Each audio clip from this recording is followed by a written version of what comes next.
Hello दोस्तों, स्वागत करता हूँ मेरे इस न्यू वीडियो में। आज हम बात करेंगे एक नया टॉपिक के बारे में जो पिछले वीडियो में मैंने दिखाया था कि ये एक मॉड्यूल है जो एक रिले मॉड्यूल है और इसके साथ एक माइक्रो कंट्रोलर भी है। ये एक होम ऑटोमेशन सिस्टम है।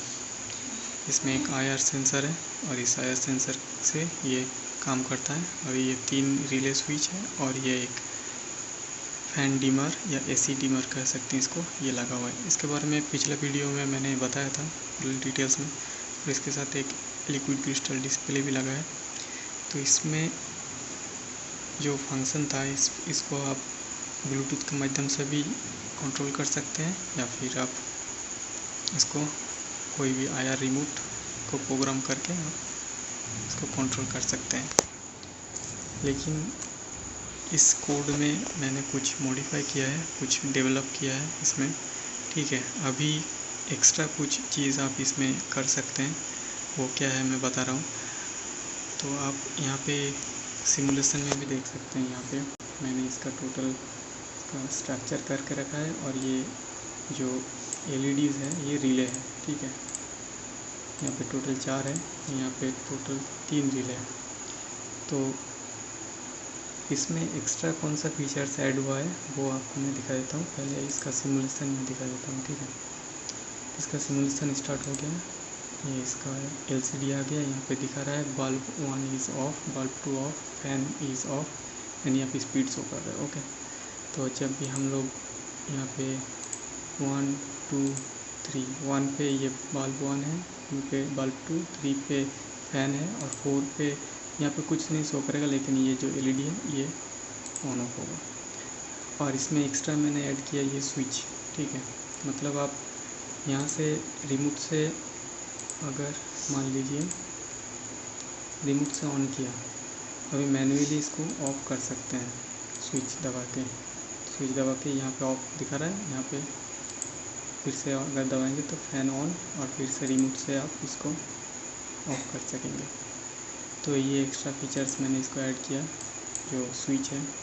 तो ये जो स्विच है ये 200 मिलीसेकंड इसको होल्ड करके रखना पड़ता है, तभी ये काम करता है। और ये जो आप यहाँ से भी कर सकते हैं या फिर यहाँ से भी कर सकते हैं, मैनुअल भी या फिर ऑटोमेटिक। और इसका स्पीड का यहाँ से कंट्रोल होता है, ठीक है, फैन का स्पीड। तो ये रहा फर्स्ट सिस्टम जो आप स्विच के माध्यम से भी कर सकते हैं। अभी दूसरा जो सिस्टम है वो आपको मैं दिखाता हूँ। इसमें क्या है, ये तो है 5 वोल्ट सप्लाई के लिए, ठीक है।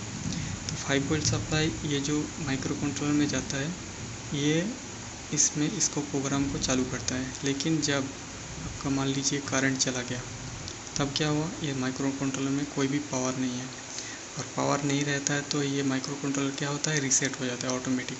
मतलब इसके अंदर जो कोड है वो 0 से फिर से स्टार्ट होता है, ठीक है। तो इसमें क्या होगा, मान लीजिए आपका फ़ैन और लाइट 1 ऑन था, मतलब फ़ैन और लाइट 1 ऑन था। तो अभी लाइन चले जाने के बाद ये फिर से रीसेट हो जाएगा, फिर आपको मैनुअली इसको रिमोट से ऑन करना पड़ता था। तो इसमें एक नया फीचर है जिसको EEPROM कहा जाता है, जो इस माइक्रो कंट्रोलर में ऑलरेडी है। ये जो माइक्रो कंट्रोलर है ये ATmega 328P है, ठीक है। तो इसके अंदर EEPROM का सिस्टम ऑलरेडी है। अभी EEPROM क्या है वो आपको मैं दिखा देता हूँ। EEPROM जो है वो एक सिस्टम होता है हार्ड डिस्क की तरह। जैसे कंप्यूटर है, कंप्यूटर में क्या होता है, कंप्यूटर में प्रोसेसर रहता है, रैम रहता है, मान लीजिए सब कुछ है, लेकिन हार्ड डिस्क अगर आपके पास नहीं है आपका कंप्यूटर में, तो फिर क्या होगा, आप कोई भी डेटा उसमें सेव नहीं कर पाओगे। तो EEPROM जो है वो आर्डिनो में रहता है, आर्डिनो नैनो, ऊनो, ये सब। और ये माइक्रो कंट्रोलर जो होता है, ये सब माइक्रो कंट्रोलर में EEPROM रहता है 512 बाइट का। मतलब बहुत ही छोटा मेमोरी है, लेकिन वो हार्ड डिस्क की तरह काम करता है। मतलब जब भी ये कोई भी हम लोग इसमें इनपुट देते हैं वो EEPROM में स्टोर हो जाता है।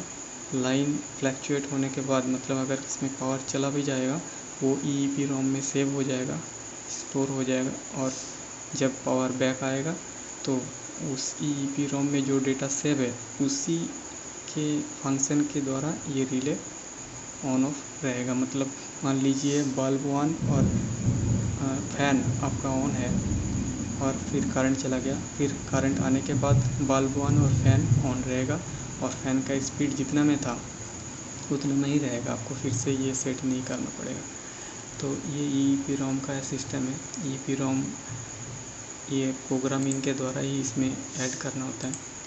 तो आपको यहाँ पे दिखा देता हूँ। मान लीजिए अभी बल्ब ऑन और फैन ऑन है और इसका स्पीड अभी 2 पे है और बल्ब 2 ऑफ है। तो अभी इसको रीसेट करते हैं, ठीक है। तो इसको रीसेट कर दिया। देखिए रीसेट होने के बाद ये फिर से बल्ब ऑन, फैन ऑन और ये स्पीड जो है S2 पे, ठीक है। इसको बढ़ाते हैं एक। अभी देखिए फिर से रीसेट करता हूँ। देखिए सेम वही आ रहा है, यहाँ पे लाइट ऑन और लाइट 2 ऑन है, ठीक है। ये फैसिलिटी इसमें ऐड किया है।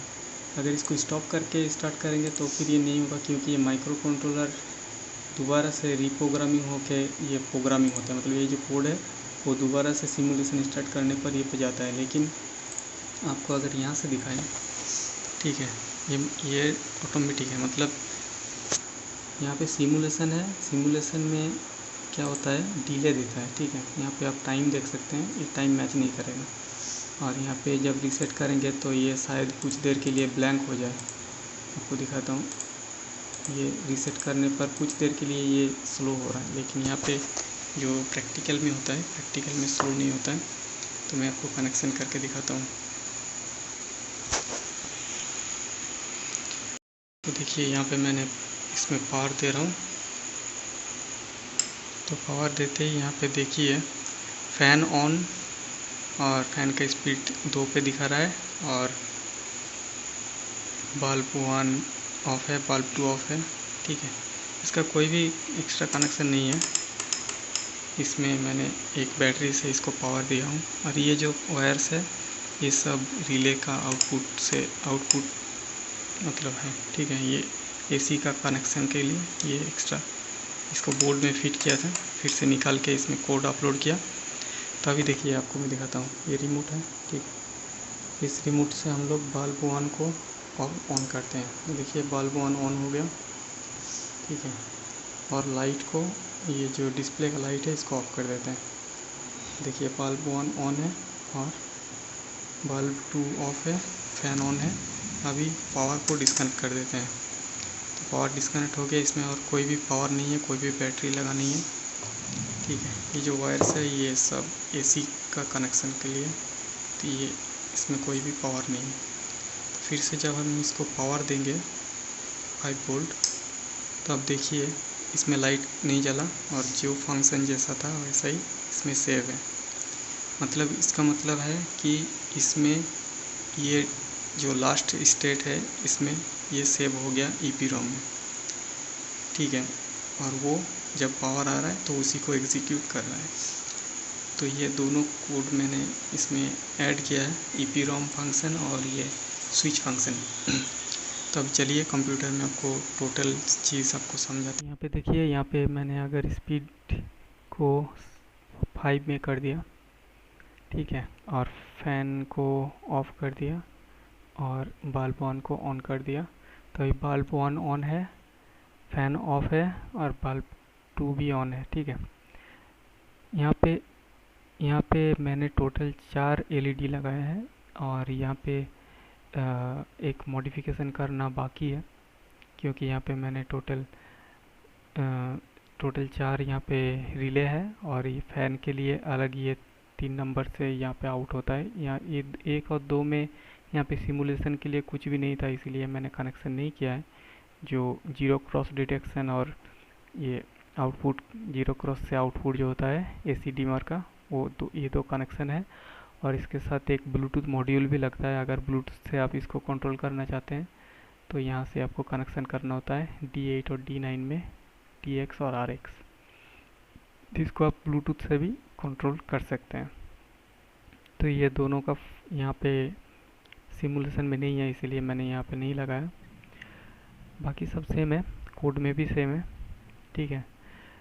तो ये रहा इसका कोड, और इसको अगर रीसेट कर देते हैं तो ये जो लास्ट स्टेट में जैसा था वैसा ही इसमें आ गया। तो अगर आपको ये बनाना है तो आसानी से आप बना सकते हैं, कोड को मैं अपलोड कर दूंगा डिस्क्रिप्शन में।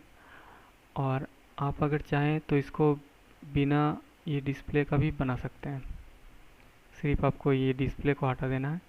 और अगर आपके पास एटमेगा 328P है, मतलब माइक्रो कंट्रोलर जो मैं यूज़ कर रहा हूँ, या फिर आर्डिनो है तो आर्डिनो में तो डायरेक्ट हो जाएगा। अगर आपके पास माइक्रो कंट्रोलर है एटमेगा 328P तो आप डायरेक्टली इस कोड को डाल सकते हैं। अगर आपके पास एटमेगा 8A है, ठीक है, उसमें शायद 8 KB का फ्लैश मेमोरी होता है, और एटमेगा 328P में 32 KB का फ्लैश मेमोरी होता है। तो ये जो फ्लैश मेमोरी है ये 11 KB का है, ये टोटल मतलब जो कोड है। तो आप अगर चाहें तो इसमें ये जो एटमेगा 8A में अगर है आपके पास तो यहाँ पे जो लिक्विड क्रिस्टल वाला जो ये है, ठीक है, इसको आप हटा दीजिए यहाँ से जो भी है इसको आप अनकमेंट करके, ये आपका जो कोड है वो एटमेगा 8 पे भी चलेगा। सिर्फ ये डिस्प्ले आपको नहीं रहेगा, डिस्प्ले बाद हो जाएगा, ठीक है। और ये जो स्विच का कनेक्शन है, ठीक है, इसमें आपको थोड़ा सा दिक्कत आ सकता है क्योंकि इसमें मैंने कोई पुल अप या पुल डाउन रजिस्टर नहीं यूज़ किया। इसमें डायरेक्ट यहाँ पे जो है ये डेटा पिन से डायरेक्ट ये ग्राउंड से ये स्विच में जा रहा है। तो क्योंकि इसमें मैंने इनपुट पुल अप का यूज़ किया है इसीलिए मैंने यहाँ पे कोई रजिस्टर नहीं लगा। लेकिन आपको एक दिक्कत हो सकता है, ये 4 और 5 स्विच जो है ये वर्किंग करेगा ठीक से, लेकिन अगर ज़्यादा पावर अप डाउन हुआ तो ये TX और RX में ये इसमें क्या होता है, इसमें अप डाउन होता रहता है, ठीक है। तो इसमें मैंने स्विच यूज़ किया है तो शायद हो सकता है आपका ये ट्रिगर हो जाए और लाइट ऑटोमेटिक ऑन हो जाए। तो इसके लिए आपको पुल अप रजिस्टर यूज़ करना होगा, नहीं तो फिर आप डिस्प्ले को हटाकर इस पिन में भी इसको स्विच को कन्वर्ट कर सकते हैं। यहाँ पे तो कोई और पिन नहीं था इसीलिए मैंने इसी को यूज़ किया है। तो ये रहा सिस्टम, और कोड के बारे में हम बता देते हैं कि कोड कैसे वर्किंग कर रहा है। तो ये रहा इसका कोड, ठीक है। इसका ओरिजिनल जो कोड है वो इन्होंने बनाया है, आप इनका चैनल जाके इसको सब्सक्राइब भी कर सकते हैं। और इसको मॉडिफाई मैंने किया है, तो यहाँ पे देख सकते हैं इंक्लूड EEPROM H, मतलब ये EEPROM फंक्शन को एनेबल करता है। और यहाँ पे मैंने स्विच भी ऐड कर दिया। यहाँ पे कुछ टॉगल स्टेट यूज़ करना पड़ा क्योंकि इसमें स्विच में प्रॉब्लम हो रहा था कि स्विच दबाने पर ऑन हो रहा फिर ये ऑफ़ हो जाता था, या फिर यहाँ पे स्विच में ऑन हो रहा है लेकिन रिमोट से ऑफ़ नहीं हो रहा था, ठीक है। स्विच में ऑन कर रहे हैं तो स्विच से ऑन हो रहा है, लेकिन यहाँ पे शो नहीं कर रहा है कि ऑन है, यहाँ पे शो कर रहा है कि यहाँ पे ऑफ शो कर रहा है लेकिन यहाँ पे लाइट चल रहा है। लेकिन आप अभी देखिए, अगर बल्ब वन को मैंने रिमोट से ऑन किया तो मैं यहाँ से स्विच से भी इसको ऑफ़ कर सकता हूँ। देखिए ऑफ़ हो गया, यहाँ पे ऑफ दिखा रहा है लेकिन ये नहीं हो रहा था, तो इसीलिए मैंने इस स्टेटमेंट को यूज़ किया है, टॉगल स्टेट। और यहाँ पे EEPROM का फंक्शन रीड राइट वाला जो होता है उसको ऐड करना पड़ा है। और EEPROM जो है वो सारा कुछ में काम कर रहा है, जो भी यहाँ पे है, सिर्फ यही डिस्प्ले नहीं हो रहा है। ये डिस्प्ले के लिए मैं काम कर रहा हूँ क्योंकि इसमें स्पेस कम है, ठीक है। 16x2 का ये कैरेक्टर सपोर्ट करता है, लेकिन बल्ब 1, बल्ब 2 और बल्ब 3 के लिए यहाँ पे स्पेस नहीं है। तो मैं उसके लिए दूसरा कोई सिस्टम देख रहा हूँ कि इसी में ये चारों रिले और ये फैन का भी टोटल सपोर्ट करे, ठीक है। तो ये रहा इसका रिमोट का डिकोडिंग जो होता है वो यहाँ पे डालना होता है। मैंने 2 रिमोट को ऐड किया है तो इसीलिए 2 यहाँ पे डिकोड का कोड जो है वो यहाँ पे डाला है। मैंने लास्ट वीडियो में इसको एक्सप्लेन किया था, और लास्ट वीडियो में मैंने पूरा सर्किट के बारे में भी बताया था। अगर आपको सर्किट के बारे में समझना है तो आप वो वीडियो जाके देख सकते हैं। ठीक है, आपको यहाँ पे भी सर्किट थोड़ा सा समझा देता हूँ।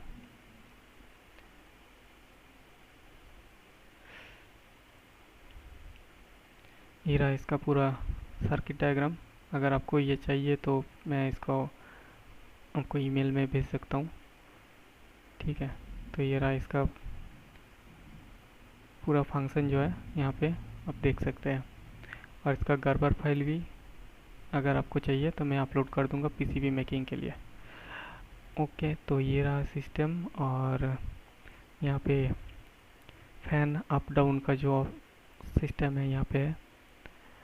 और ये रहा जो स्विच का फंक्शन, तो मैंने ये स्विच केस वाला फंक्शन इसमें ऐड किया है, तभी ये अच्छे से वर्क कर रहा है। अगर आपको पुश बटन नहीं लगाना है, नॉर्मल जो बोर्ड स्विच होता है वो अगर लगाना है तो इसमें कुछ चेंजेस करना होगा, नहीं तो फिर ये काम नहीं करेगा, ये लाइट ऑन ऑफ होता रहेगा। और यहाँ पे EEPROM राइट का फंक्शन है, मतलब जो भी EEPROM में रीड हो रहा है वो उसी प्रकार जब लाइट आएगा, पावर आता है, तब उसी प्रकार वो ये फंक्शन के थ्रू राइट होगा ऑटोमेटिक। ये आपको नहीं करना होगा, ये माइक्रो कंट्रोलर ऑटोमेटिकली एग्जीक्यूट करेगा। और इसको ब्लूटूथ के माध्यम से भी आप यूज़ कर सकते हैं। Thanks for watching this video.